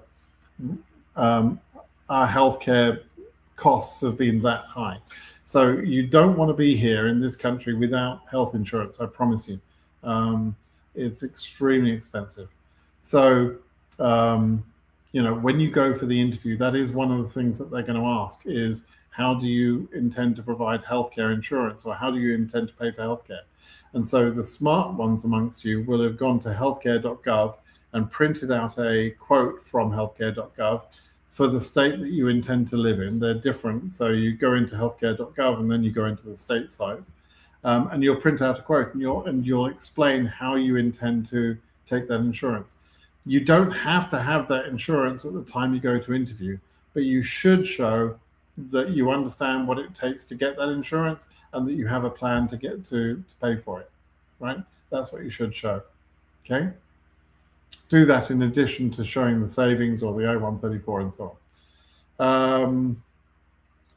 Many of the US immediate relatives are wondering about this. That's true. I just don't have any information for them, Frank. So it's not my area anyway. The immediate relatives is not my area. Any news about DV28? Crikey, you're ahead of the game. I think you mean DV27, but no news yet. So, which I wish to know is Cameroon, African country. I know it's an African country. Is eligible for the DV lottery. It is eligible, but it's under the 75 country pause at the moment. But it is eligible in terms of the next DV lottery period. Yes. By the way, this chaos with the government administration is all going to factor into the 5-year rolling number. So, we're likely over the next few years to see some countries coming in. I did a video on this just recently, and there are some interesting countries that are on the cusp of being brought back in or coming into the DV lottery in the future. So, have a look at that video. But this damage that's being done by the current administration to immigration in general will definitely affect that 5-year rolling number, right? So, and it's the 5-year rolling number that actually determines whether a country is eligible or ineligible to participate in the lottery. But Cameroon's nowhere near coming out of that bucket, so no worry about that. I took photos with my family last year, and DV27 application never opened. Should I get new photos again since I have the photo that we never used only 6 months? Yeah, if your photo is more than 6 months old at the time that you enter the lottery, I'm afraid you need to take the photo again. You should take the photo again. Now, I do know of people that have used photos older than 6 months, even where the metadata shows that the photo was created, on a certain date. I do know of entries that have got through and been selected, not been disqualified because of that date. But it's just not a good idea to break one of the sort of fundamental rules. Don't risk it for the sake of a few bucks. I'm sorry if that means that you have to get new photos, but yeah, I would do it. Go for new photos. There's confusion. Quite right. He's not that confused. Hi, sir. DV lottery winner can adjust status while living in US out of status. No, if you're out of status, you can't adjust status. That's one of the important things. So, some people, if you've been out of status in the US and you're trying to adjust status from the status you currently are in, even if you're in status right now, but you were previously out of status, you should leave and do consular processing. Don't try and adjust status in that situation. My medical is expiring in May. Will I need to redo medicals? Yes, you probably will. I do or wait until the embassy. Yeah, wait until the instructions come from the embassy, right? Now, I would say this. If you're in a country where there are a lot of people who have been put on 221G and many of them need to repeat their medical, then as soon as you hear the ban has been, or the pause rather, has been lifted, I would get on to booking a medical appointment if I were you. I would just book it, right? Because the physicians are going to be overwhelmed with people. And that could easily, in some countries, that could be the limiting factor as to whether some people get their visa or not. So yeah, you want to get on that immediately once you hear the pause has been lifted. Booking the medical is what I'm talking about. Not necessarily having the medical, but booking it. And then confirm with the embassy that you need to repeat the medical. Okay. I applied for 2025, didn't see results because it failed when I entered the password code I was given when applying. Okay. Well, never mind. I would suggest you apply for it yourself so you've got your own details. Okay, let me just see if I can get through the last few questions and we'll call it a day. EU 25K case number from Albania, and from what I've seen from the Albanian group, they said the highest case number with interviews are like 11K. Is there any hope for me? Thank you in advance. I know who you are now. I think you've asked me on my blog, and also you're in the Telegram channel, right? So I don't know. Let me just check the embassy. Oops, Albania. Okay, so I've got no data here that suggests other than what you're saying, right? So if I just show you what I'm looking at. The only case that I can see is under that 11,000 number, right? When we get to a 15,000 number, they've not been scheduled, and then we've got 20, 22, 25, and so on. You're probably one of those, right? One of the 25s, one of those two. And you know which one you are, but I don't, by the way. You probably only know because of your day that you submitted your entry. You wouldn't know which of those is yours. But But yeah, it could well be that Albania is only up to 11,000. That's possible. Now, do they have the capacity to schedule more cases? What I suggest you do for that is check what they did. Let me show you how you do that. So you go on ZAR's site and you want to look at a previous year and to see roughly the capacity for an embassy. Albania, right? And you can see roughly what they can take. So you can see, for example, in June, they took 45 cases. In July, they took 28 cases, 26 cases in May, 30 cases in April, right? These are 2NL dates. So the July date is for September interviews, right? With a few little stragglers here and there. So it looks like they've got a monthly capacity of at least, 30 to 60 cases per month. Then you could do the math and say, okay, if they return to that capacity, how many cases would they be able to get through? And how many do you think there are in Albania, right? And that's the method that you could use to see whether, whether there'll be enough time to get to your case number or not. However, the problem is to get moved is very, very difficult, right? So once you've become current, it's doubly difficult. So you could, for example, say, well, I'd be better off in Spain. I'd be better off in Madrid because Madrid have got enough capacity, let me go there. Or I think I'll be better off in Frankfurt, or, so I'm going to move to Germany. Now, you could do that as long as you do that before you become current. But once you've become current, it's going to be hard for you to unlock your DS260 and do any of that, right? So, yeah, you have to do this math and sort of think about that ahead of time. So I suggest you have a little think about it. And the way to do it is you figure out how many selectees there are for the. Let's do this. Let's do this for you. So you go to DB Lottery Statistics, right? That's one place. You can also go to the Visa Bulletin. You can come into the statistics, and you want to know how many selectees Albania has. Did I do the right place? Selected entries, yes. Okay, so this is the same information that's posted in the Visa Bulletin. You could look at the September Visa Bulletin of last year as well. And, Albania, 1,590. Roughly speaking, half that. So it's roughly about 750. Calc. 750 cases. So per 1,000, you would say, okay, if 750 cases are spread over the complete range of 48,000, which is roughly the number of selectees we've got, right? So all the Albanians are spread out of that 48,000 range. That means there's 15 cases, roughly speaking, per 1,000 cases. So to get from 11,000 to 25,000, you'd do 14 times 15, and that's how many cases there are. However, that doesn't mean that 15 cases will have submitted their DS260. It's probably about half of that. And so you'll probably see that, if they made, let's say they made 30 cases available for interview, that would probably move their numbers by, let's say, about 4,000 to 5,000 case numbers.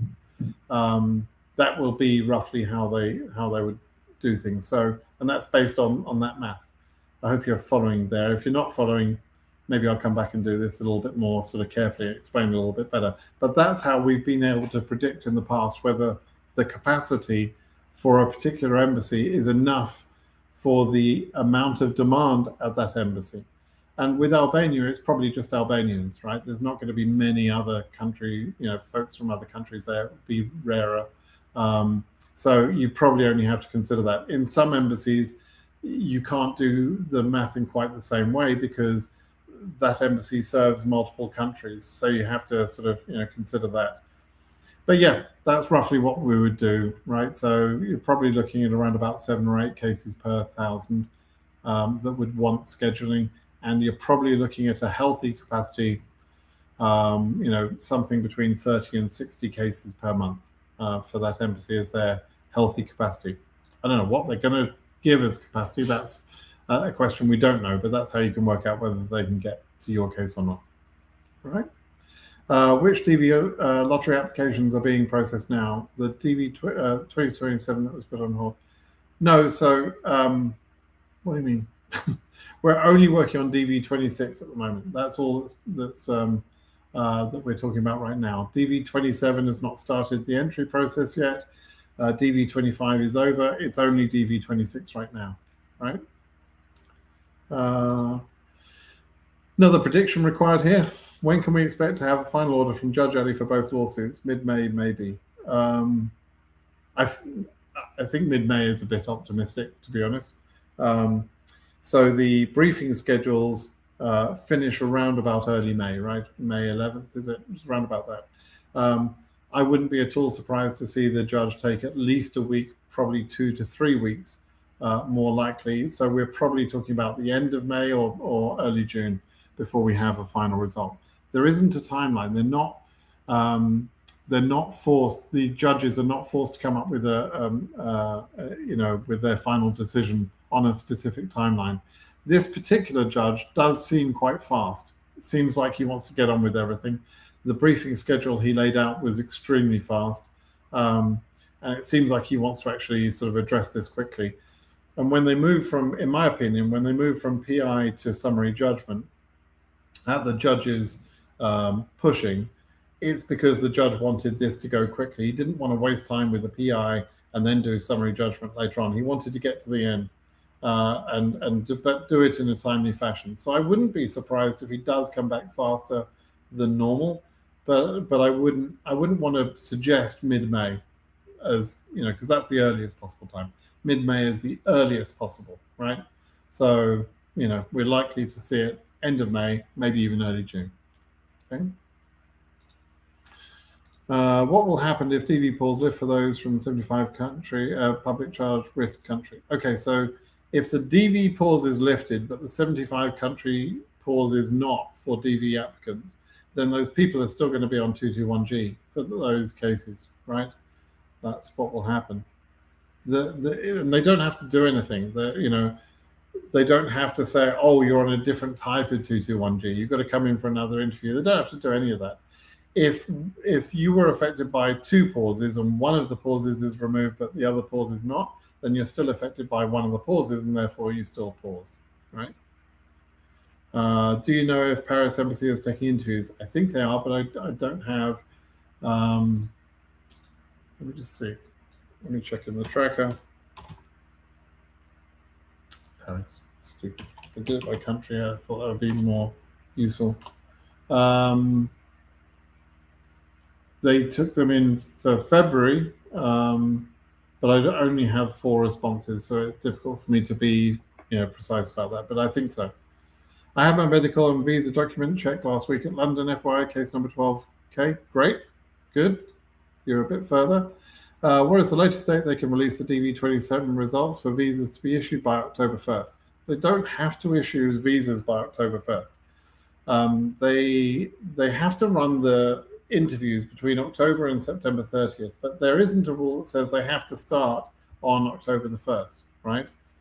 It's just that they should start in October. They should do something in October, something in November, something in December. But every year we see a low number of interviews in those first 3 months. So it wouldn't be a total surprise if they just do a small number of interviews in October, okay? And what's the latest date? I don't know. It remains to be seen. There's going to be a faster processing period between the entry period and the announcement of the results. That's clear. But how fast that time period can be, I don't know. We'll have to wait and see. How late the opening and closing dates can be, how long can they take to run the draw? So I think there is a rule that says they have to run the draw for 30 days. But I looked for that just recently. I couldn't find that. But I think it's in one of the documents. I just couldn't find it. I've read it somewhere. I can't remember where. So I think they have to run the entry period for 30 days at least. And in the past, it's running for a little bit longer than 30 days. It's typically sort of 5 or 5.5 weeks or so. I hope you're well. I hope your wife is recovering. Yes, she is. Thank you. I've taken the initiative and started to gather all my docs, police certificates, military records, and health records. Good. That's exactly right, Chris. You're supposed to do that. Making copies and dividing the originals might be getting too far ahead, but at least I won't need to run around if I am selected for 2027. Also from the UK. Yeah, it's not a bad thing to have. I mean, it's it's a bit, it's a bit. It's almost like remember the chance of being selected in the lottery is 1 in 100 years, right? It's like saying, okay, I bought a lottery ticket for the lottery draw that's going to happen this Wednesday or whatever it is, and I'm going to become a billionaire, right? And so because of that, I'm going to start seeing an accountant on Tuesday, and I'm going to make sure my bank has got enough space to accept the money. How much stuff do you do in advance of winning a lottery to win millions of dollars?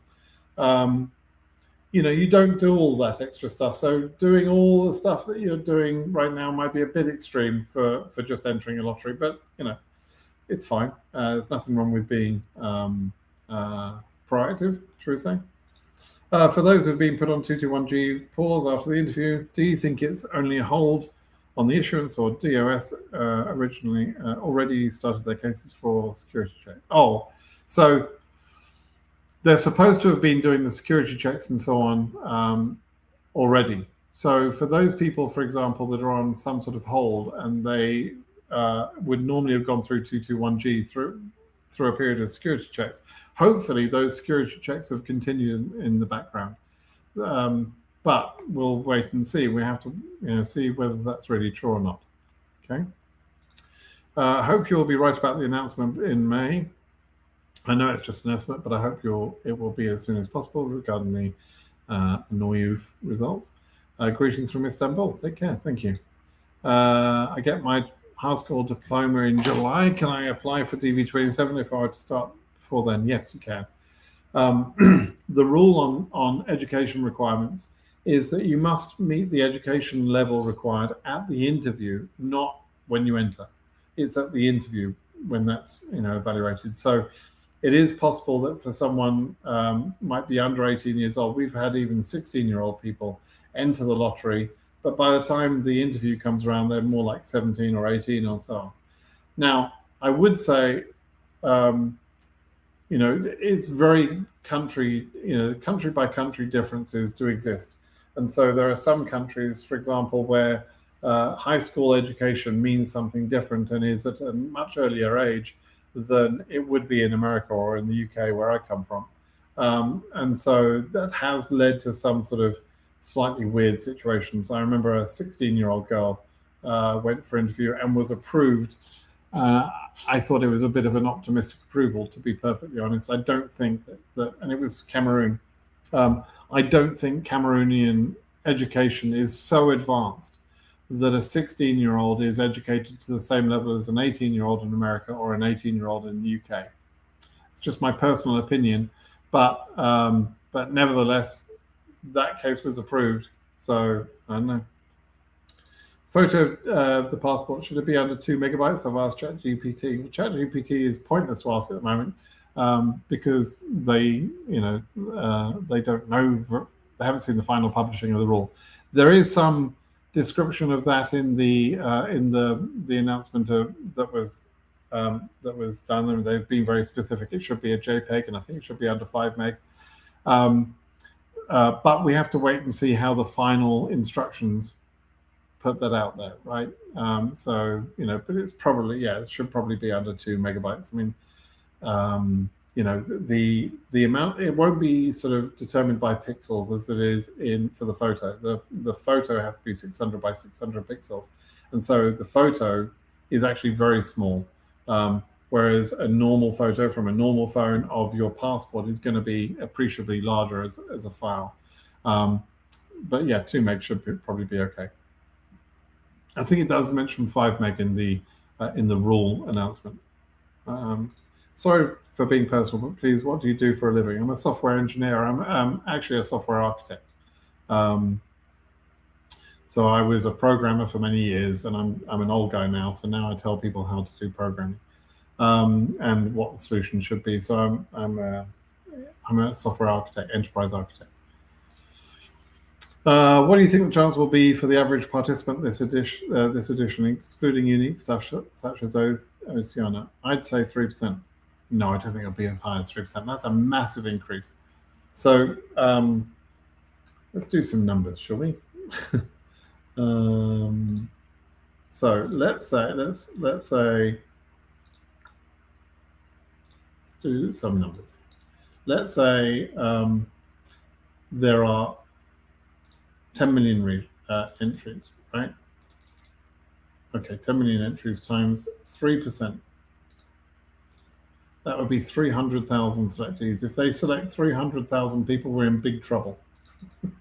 And if it's only half of that, that's how let's say there's only 5,000 entries, which would be 5 million entries, which would be an unusual year like we've never seen, to use a phrase from Trump. Never be seen. I won't do my Trump impression; it's awful. But even if, let's say there were 5 million entries, and you had a 3% winning chance, that would be 150,000 people, and that's more than we've seen, right? So I don't think it'll be that. And if, by the way, I'm basing this on entries. So if there were 5 million entries, they would announce that as being something like 10 million entries, because they include the family when they talk about the selectee numbers or the entry numbers, and they say there's been 25 million entries or whatever. They include the family in those numbers as well. Although not that you would have understood that from the $1 rule, because the $1 rule said they expected to make $25 million from the entries, which was nonsense, because that would have meant many more, would have meant something like 50 million people. It doesn't mean that at all. It was just it was bad math, bad description. It was bad expectation. So the $1 thing won't raise as much money as they think it will raise. But I don't think we'll see as few as 5 million entries. I think we're more likely to see something like 10 million entries. And I suspect we'll probably see 10 million entries. Let's say if they did 10 million entries and they did, 1% would be, 1% would be 100,000, right? So I think it'll probably be about that. That's entries. That's entries. So it's not even that. So if when they announce the entries, let's say a year has 140,000 selectees, that's about 70,000 entries, and out of 20 million, entries, or 15 million entries, distinct entries. It's confusing talking about entries and family members, right? But let's say there's,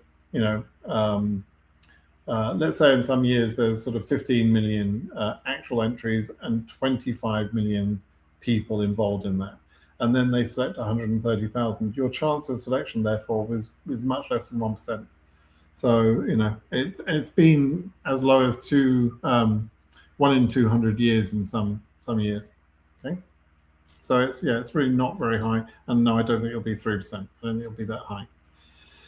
Be safe, people. Follow the rules. Get a new photo for each entry period. Yeah, good advice. The government will delay DV27 application period slightly to give people time to get passports according to the Federal Register. Yeah, maybe. It's a possibility. Simon, I have my medical and visa document. Oh, you told me, yeah. Hang on. For context, my case is a U12 UK. I was given a sealed envelope containing my documents, which I will bring with me to the interview. I didn't know they did that. I didn't know they had a sealed document, sealed envelope. That's interesting. That's relatively new. This pre-interview document check is relatively new in the UK, so I didn't know that. That's interesting. Thank you. Simon had. Oh yeah, it's the same guy, just saying the same thing. There's different names. Okay, Uncle B. If I went in through tech school, plumbing, and later joined high school now during DS260 filing, do I have to include all of that, or it's only high school that I should fill out? Oh, wow. So you've got a little bit of a problem in that vocational training is not able to be used in this program. So I don't quite know what your education path was, but be very careful. If you went to tech school, um, then later went back to high school, then that is not a formal path of education, and the time you spent in vocational school is a bit of a problem for you, and it might mean that if a CEO looks very carefully at your timeline of education, even though you qualified through high school later on, let's say, um, they might say, well, you didn't go through a formal course of education. Why were you 20 when you finished school? Most kids are 18. They could say that. They could catch it that way.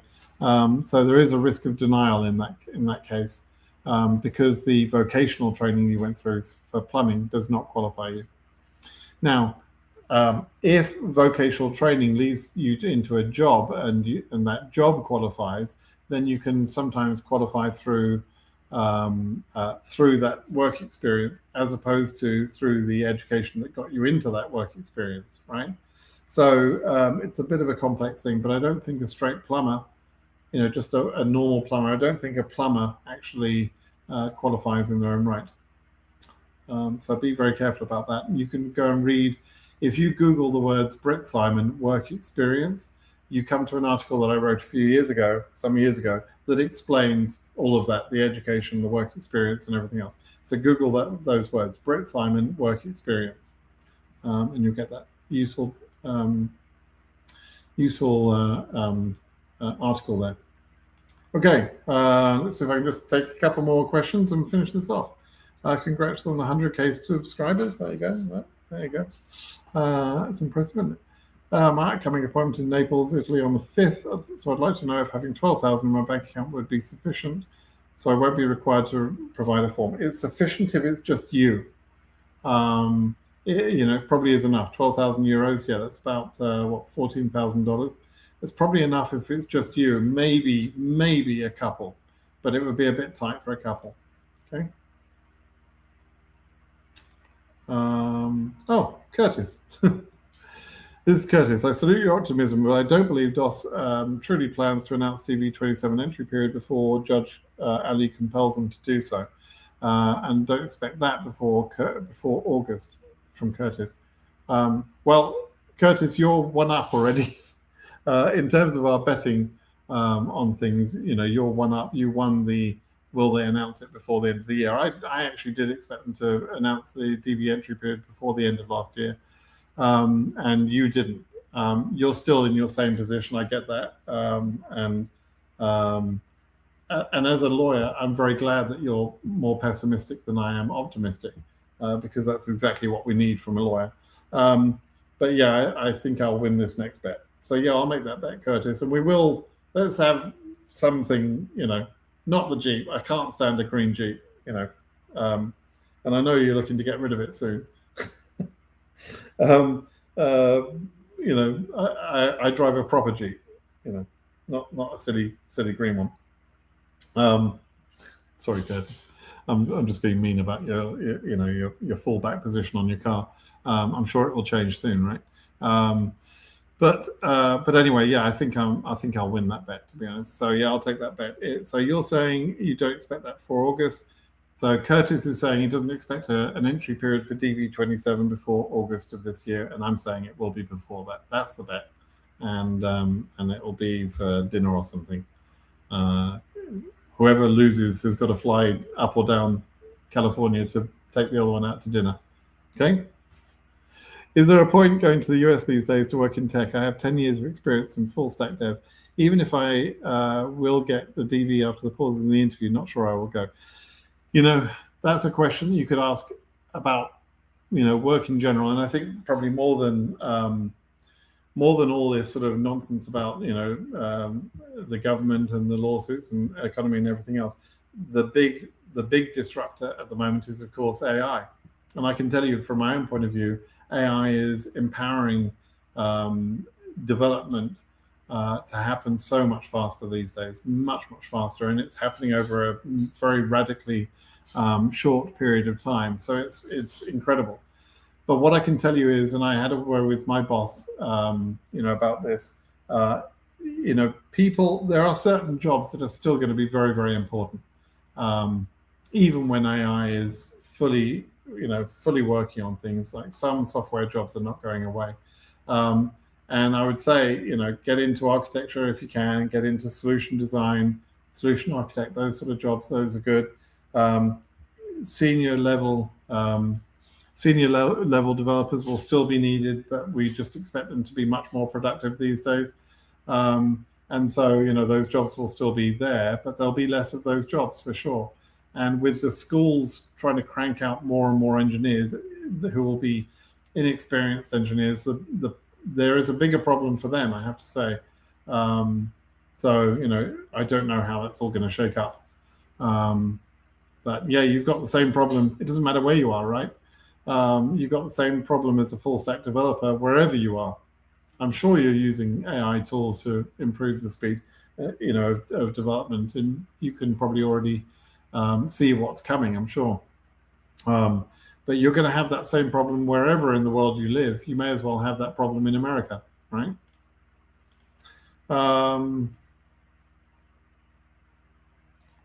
If my passport runs out mid-August, will I be safe to enter 27? So don't forget, confusion. You have to have a valid passport on the day you enter the lottery, right? The day. It doesn't matter if it expires the day after you enter the lottery or any time after that. But the point is, on the day you enter the lottery, it has to be a valid a valid passport. Let's just read this from Curtis. Access will be publishing a story about the hold pauses of DV26 program around Tuesday, Wednesday.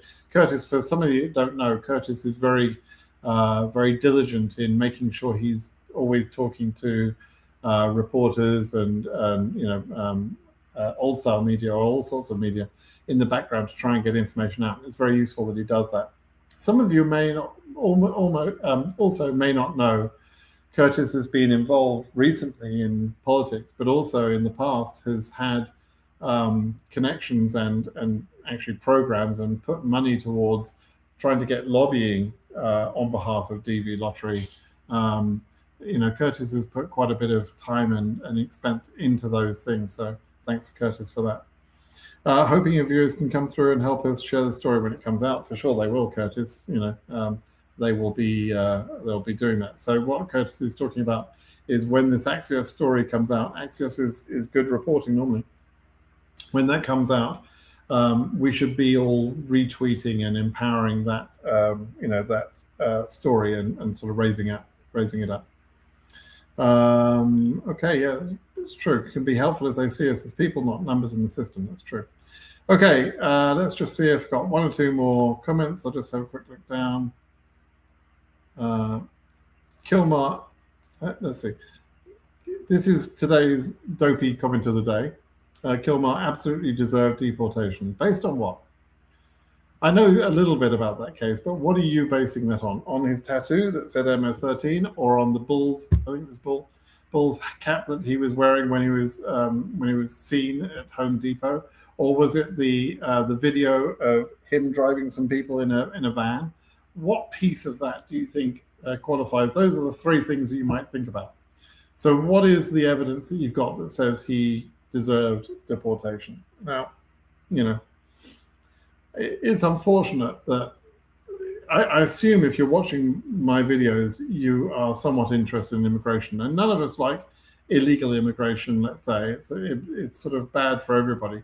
But to make stupid comments based on the narrative that the current administration want you to believe is to allow yourself to be manipulated by people who've got really bad bad things at heart, right?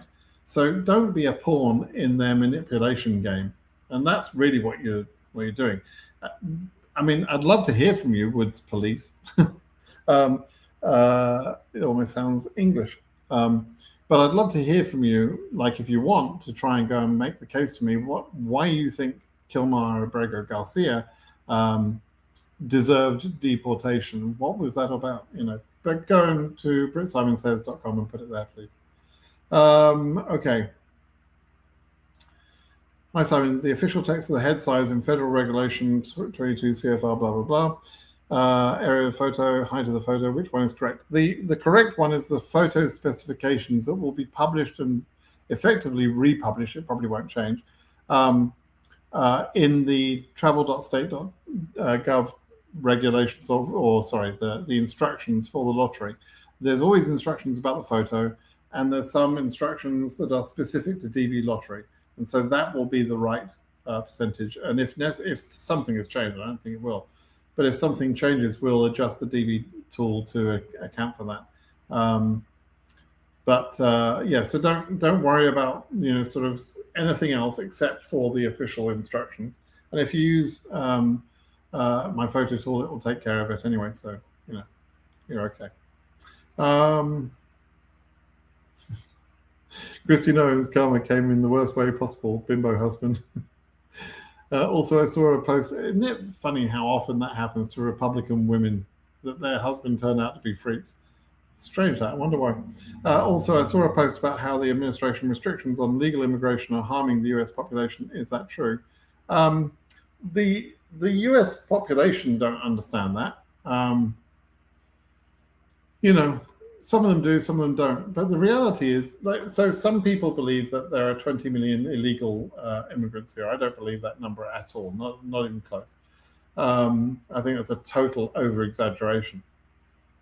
But let's say you deported all of those people, right? Sorry, the numbers are 20 million that came in during the Biden administration, actually, some sort of nonsense like that. But let's say you suddenly deported all those people. Some Americans, MAGA, Trump, lovers, will tell you that that's great because it's going to make all of the housing more available and everything else. But they don't seem to understand that those people that they would be taking out of the economy are going to come out of the economy in both sides, both as producers, meaning they're earning income, and also consumers, right? Meaning that they're using services. They're using services such as the supermarkets. They're spending money. They're buying cars. They're buying houses.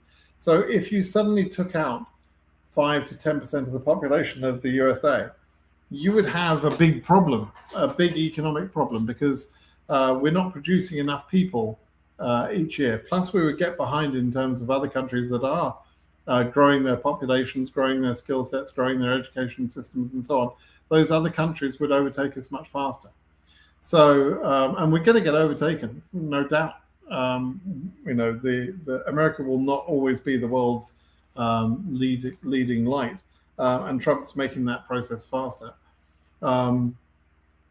So to some Americans, they will believe that they would be better off if immigrants were removed. Illegal immigrants, they often use that term, but they really mean immigrants, and non-white people is what they really mean.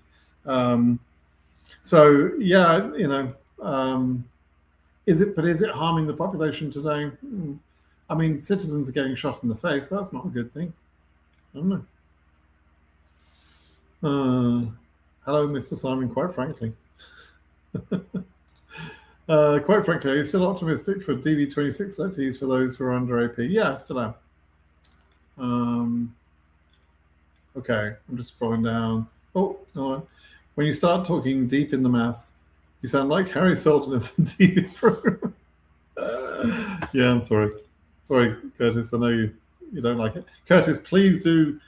I hope you're using that if you're still watching, I hope you're using that spreadsheet I sent you, that report I sent you with the impact on Africa. I know in the past you and I have seen differently the impact to Africa in particular, but their intention in terms of the reduction of interviews in Africa in particular is a particularly damning problem and evidence of real harm, real impact that we can't get that time back, right? So the government will definitely try and argue that they're not harming the program because it's only a pause, and the evidence of the lack of interviews being arranged is evidence of real harm being done.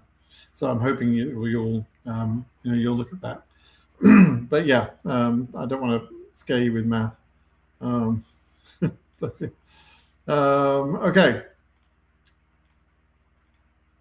Actually, sometimes Curtis, we'll have to do a Saturday or a Sunday update so you can give your perspectives live. You know, you certainly deserve to be on the channel anytime you want, obviously. Okay, I think I'm just scrolling down. I didn't finish. No, I didn't finish all the questions, but let me just. I'm going to take a couple more. I just saw it. Who the F is Woods Police? In DV lawsuits, plaintiffs include people from 75 pause countries. If DV pause is lifted but the country pause remains, can lawyers seek a judge's exemption for DV applicants from 75? So the lawyers will fight for that, for sure. If Curtis were still listening, I don't know if he is, I'm sure he'd confirm that they will be fighting for their plaintiffs, right?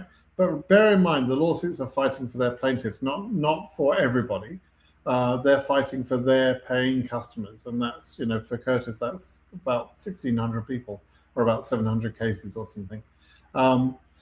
And so, yeah, whether those people are affected by the DV lottery pause or the 75 country pause, Curtis is going to fight for them equally hard. It's just that there's a bit of an easier job attacking the DV pause than the 75 country pause. I believe both of them can be taken down. And it would be nice to hear from Curtis about that particularly, but or from Jesse, or you know, whichever of the lawyers want to give an update. But honestly, the administrative record that they put forward this week is a joke on DV lottery pause, and the 75 country pause administrative record is weak, to say the least. I mean, even though it's an argument, it is an argument, though. I mean, at least in that, they've tried to sort of produce some sort of record or some evidence of how they've deliberated. But in the DV pause, there's literally nothing. I mean, it's embarrassing. Okay, all right, everybody. Thank you. Thank you for joining me this morning. We'll call it a day, and good luck to us all. I hope we'll see some good news this week. Should see a visa bulletin this week. And I don't believe we'll have any concrete action in the lawsuits this week, but you never know, that things could happen behind the scenes, and maybe the government will do something smart for a change. You know, we'll see. All right, everybody. Thanks, Em. Bye-bye now.